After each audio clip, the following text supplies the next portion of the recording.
Hello, and welcome back to Profit on the Table. I'm Jane Parmel, and today we're going through the other three profit leaks that affect service-based businesses. These are often more of the hidden profit leaks that are costing you more money than you realize. It's not always about getting more. You can get more leads, you can get more sales, you can do more marketing to increase your visibility, you'll get more customers, and add to your top line growth. But here's the question. Can you handle more business? You best have a better grip on the business you already have and your systems. You need to look at what's being lost, what's being given away, what's becoming inefficient. What has become normal, even though it's quietly costing you? And again, in this episode, we're going to walk through them one by one, what they look like, why they're expensive, and why they become so dangerous once they start to feel like a normal part of your day.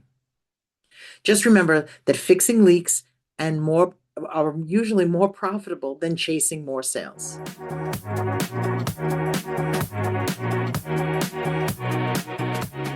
So let's dive in. Leak number 5 is having no upsell or cross-sell strategy. That's a hard one to say, cross-sell strategy.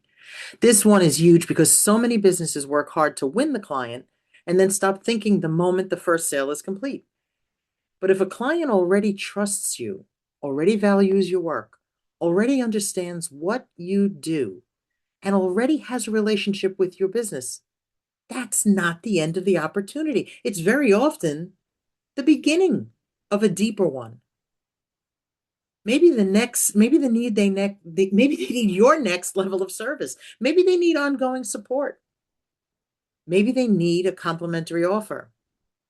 Maybe they need something, I don't know, seasonal.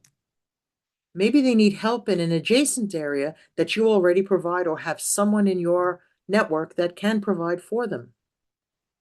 But if there's no thought around the next logical step, you leave that value on the table, untouched. And the cost of that is not just lost revenue, it's lost lifetime revenue. You don't keep the client for as long as you could have. It's lost convenience for that client, and it's lost momentum in the relationship. You lose a layer of depth in that relationship. A lot of business owners hesitate here because they don't want to feel pushy. But an upsell done well is not pushy. It's helpful, makes people think.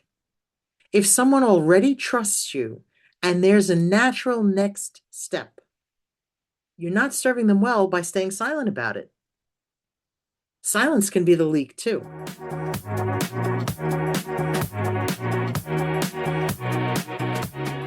Leak number 6 is inefficient operations.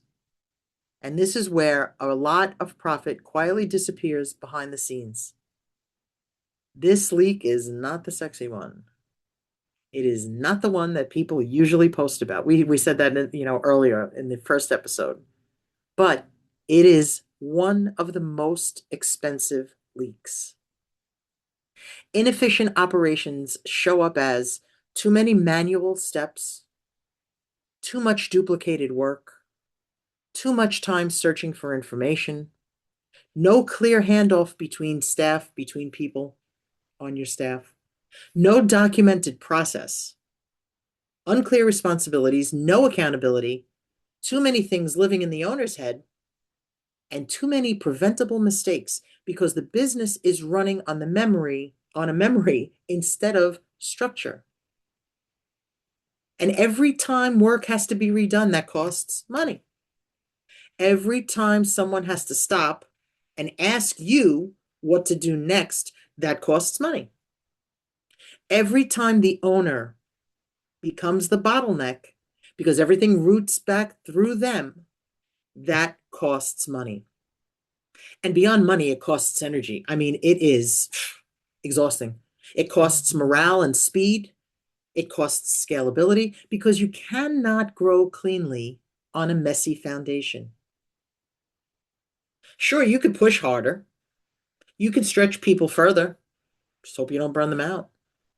You can keep improvising, keep everybody guessing, including yourself.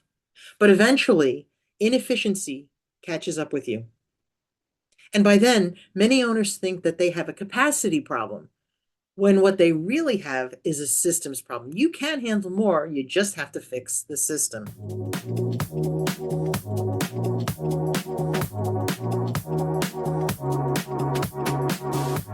And the seventh leak is missed repeat business.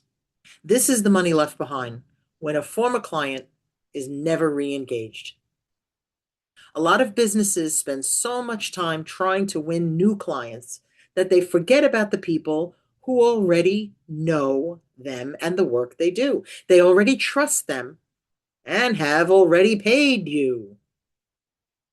That's a big miss because former clients are often one of the warmest growth opportunities in the business, providing you've done the service or had a great product to them. But if no one checks in, if no one follows up after the work is done, if no one shares what's new, the greatest thing that you just got in, if no one invites them back, if no one reminds them of all the other ways you can help them, that relationship goes cold. Not because they stopped liking you, but because they found someone that does that. They found someone better. Sometimes simply because life moved on and you just disappeared, you fell right off their radar. Missed repeat business is especially costly because it is usually easier and less expensive to sell again to an existing or former client than to win a brand new one. You spend more money getting new than keeping the old. There's less friction with older customers, with previous customers, less education, less skepticism, less lead up. They already trust you. There's a trust bridge already built. But if you're not intentionally reactivating that bridge, you're leaving money, relationship equity, and momentum sitting idle. That is a leak, and it is a very, very common one, easily fixed.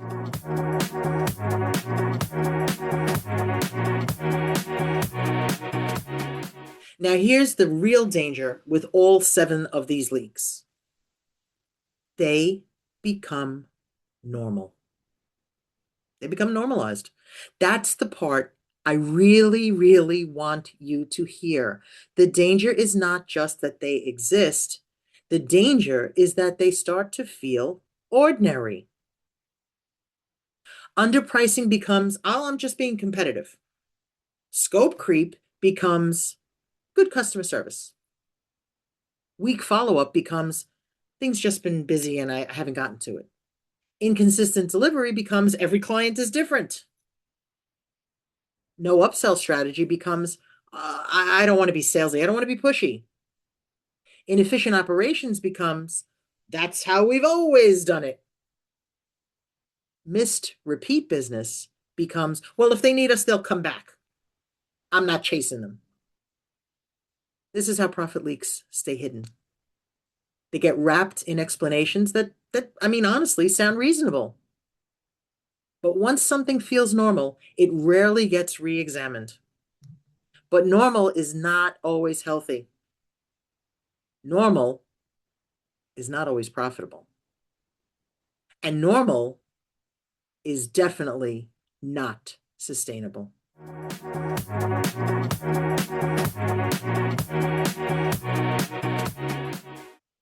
So, how do you start spotting these leaks without turning this into one big, overwhelming business audit? Simple. Do not try to fix all seven at once. Let me say that again. Do not try to fix all seven at once. Choose one. One area that you suspect might be costing you more than you've admitted. Then ask yourself, where am I giving away too much? Where is work taking longer than it should? Where are opportunities cooling off because no one followed through? Where are clients experiencing inconsistency? Where am I relying on hustle instead of process? Where are former clients sitting untouched when they could be coming back again and again and referring me. And then look for the evidence. Don't look for the emotions. Don't look for the assumptions. Look for actual proof of it, evidence. Look at the numbers. Look at your client's timeline. Look at the client experience. Put yourself in their shoes. Look at the gaps between steps.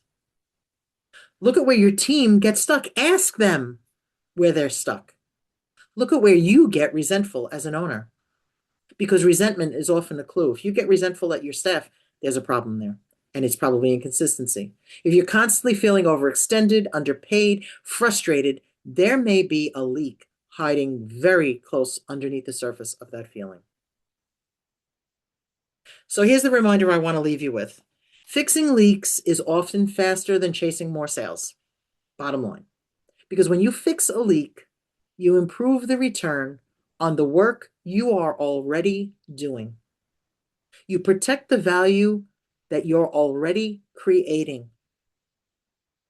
You increase margin without always needing more volume. That's time saved. You strengthen the client experience without reinventing the entire of your business. You stop bleeding profit through the cracks. You start keeping more of what your effort has already earned. That's powerful. Because growth is not only about getting more people in the door, more sales, it's also about keeping more of what should have stayed from the beginning. Your profit. So again, think about what's become normal in your business. It makes spotting the leak a bit easier and makes seizing a fast profit opportunity even easier, more easier. Take a closer look at the one profit leak you suspect is happening in your business, because most businesses don't just need more sales, they just need fewer leaks. And remember, share this episode with someone else who you know is in business who could use a reminder to check for fewer leaks. So that wraps up the 7 hidden profit leaks costing service businesses more than they realize. Thanks for joining me today for episode 3 of Profit on the Table. I'm Jane Parmel, and I'll see you next time at the table.